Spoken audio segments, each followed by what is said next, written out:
हर उहो title Nasrallah गदाणी जे खून में मुलविस आहे ऐं उहो चाहे थो त नसरुल्लाह जे खून सां इंसाफ़ न थिए। उन जे करे 5 ॾींहंनि ताईं FIR दाख़िल नाहे थी ऐं FIR दाख़िल जेको भाउ कराइण पियो चाहे उनखे धमकियूं ॾेई हीअ आहे उनखे परेशान कयो वियो आहे त जीअं उहो फ़रियादी बि न थी सघे ऐं उनजी अमर FIR दाख़िल थी कराए। पर असीं सम्झूं था त हीउ केस नसरुल्लाह जे घर जो केस कोन्हे को, हीउ केस रुगो हिकु अवामी आवाज़ इदारे जो केस कोन्हे को जंहिं अवामी आवाज़ भोतार के निज़ाम के ख़िलाफ़ु हिकिड़ी तमामु वॾी जिदोजहद हलाई हुई। हीउ केस सॼी सिंध जो केस आहे ऐं हीउ केस हाणे उन्हनि भोतारनि खां हज़म कोन थी सघंदो, उन्हनि खे हज़म थियणु कोन ॾींदासीं ऐं सॼी सिंध जी सिविल सोसाइटी ऐं सहाफ़ी जागी पिया आहिनि। त उन जे करे बाक़ी असीं क्लियर चऊं था त इहे भोतार जेके आहिनि इहे माण्हू माराइण खां इहे वेंदा कोन, इहे माराईंदा रहंदा, हू माराईंदा रहनि, असीं मरबा रहंदासीं ऐं सिंध जो केस विढ़ंदा रहंदासीं, पर उन्हनि खे पंहिंजे मक़सद में कामयाबु थियणु कोन ॾींदासीं। इंशाअल्लाह ताला नसरुल्लाह जे खून सां इंसाफ़ थींदो। अगरि कुझु महीना अॻु में शहीद जान मोहम्मद महर जा क़ातिल गिरफ़्तार थियनि हा, केॾा बि बासर छो न हुजनि हा, उन्हनि खे केफ़िरे किरदार ताईं वस वारा इदारा उन्हनि खे पुॼा आहिनि हा, त नसरुल्लाह गॾाणी वारो वाक़ियो शायदि पेश न अचे हा। असीं मुतालबो था कयूं वस वारनि इदारनि खां, सिंध यूनाइटेड पार्टी जे प्लेटफॉर्म तां कलम धणी जेके हक़ सच लिखनि था उन्हनि जो बेगुनाह क़त्ल कयो वञे थो, उन्हनि जा क़ातिल गिरफ़्तार था कया वञनि, एॾा बासर आहिनि ऐं इंसाफ़ जी तक़ाज़ा पूरी नथी थिए। ऐं इन सां गॾोगॾु सिंध यूनाइटेड पार्टी हर मज़लूम सां गॾु आहे। कलम धणी जेको फ़ैसिलो कंदा, वारस जेको फ़ैसिलो कंदा, सिंध यूनाइटेड पार्टी यूनिट खणी करे मरकज़ ते उन सां गॾु रही आहे ऐं इंशाअल्लाह ताला गॾु रहंदी। तव्हां ॾिठो त शहीद नसरुल्लाह गॾाणी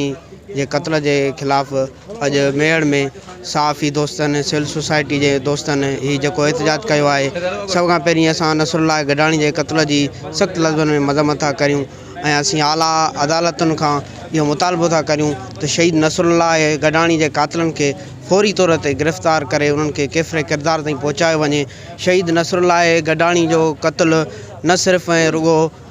हिकु सहाफ़ी जो क़त्ल आहे बल्कि पूरी सिंध जो क़त्ल आहे। असां chief justice of Pakistan, chief justice of Sindh, IG Sindh ऐं ॿियनि आला इदारनि खां इहो मुतालबो कयूं था त फौरी तौर ते शहीद नसरुल्लाह गॾाणी जे क़ातिलनि खे गिरफ़्तार करे उन्हनि खे केफ़िरे किरदार ताईं पहुचायो वञे। सहाफ़ियुनि जे लाइ सिंध धरती ट्रामो बणायो वियो आहे ऐं पहिरीं असांजे साथी जान मोहम्मद महर जो क़त्ल थियो, उन्हनि जा जवाबदार बासर हुजण सबबु कानून जी गिरफ़्त में न अची सघिया। उन जे वजह खां ई असांजो शहीद नसरुल्लाह जो असांखे लाश ॾिनो वियो। अगरि जेकॾहिं इन ॿिन्हिनि साथियुनि जा सहाफ़ियुनि जा जेकॾहिं क़ातिल गिरफ़्तार न थी सघिया त अञा बि सहाफ़ियुनि जो क़त्लेआम थींदो रहंदो। असां सिंध गवर्नमेंट समेत तमामु कानून लागू कंदड़ इदारनि खां मुतालबो कंदासीं शहीद थियल सहाफ़ियुनि जा क़ातिल गिरफ़्तार कया वञनि, ॿिए सूरत में एहतजाज सिलसिलो जारी रहंदो। तरफ़ां ऐं मुख़्तलिफ़ साहिब बिरादरी तरफ़ां जेके 3 ॾींहं पहिरियां मीरपुर माथिलो में शहीद नसरुल्लाह गॾाणी जेको बहादुर सहाफ़ी हो, उनखे हक़ सच लिखण ते क़त्ल कयो, उन खां अॻु में जान मोहम्मद महर क़त्ल थियो, उन खां अॻु में काफ़ी सिंध जा सहाफ़ी क़त्ल थिया आहिनि। पर ॾींहं ताईं सिंध सरकार जेको आहे उन्हनि जो को बि नोटिस न पई वठे, न उन जा क़ातिल गिरफ़्तार पिया थियनि।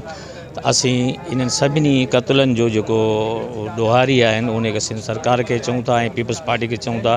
पीपल्स पार्टी सिंध जो आहे हिकिड़ी करप्ट सियासी पार्टी आहे जंहिंमें सरदार पीर अमीर भोतार उन्हनि खे मज़बूत करण जे लाइ, आम माण्हू जे आवाज़ खे दॿाइण जे लाइ सहाफ़ियुनि खे क़त्ल करणु, क़ौमी कारकुननि खे हिसाइणु, उन्हनि खे क़त्ल करणु, इहो सॼो जेको आहे सो पीपल्स पार्टी जागीरदार निज़ाम खे मज़बूत करण लाइ करे पई। असीं सिंध तरक़ी पसंद पार्टी तरफ़ां chief justice of Pakistan, chief of army staff खां मुतालबो कयूं था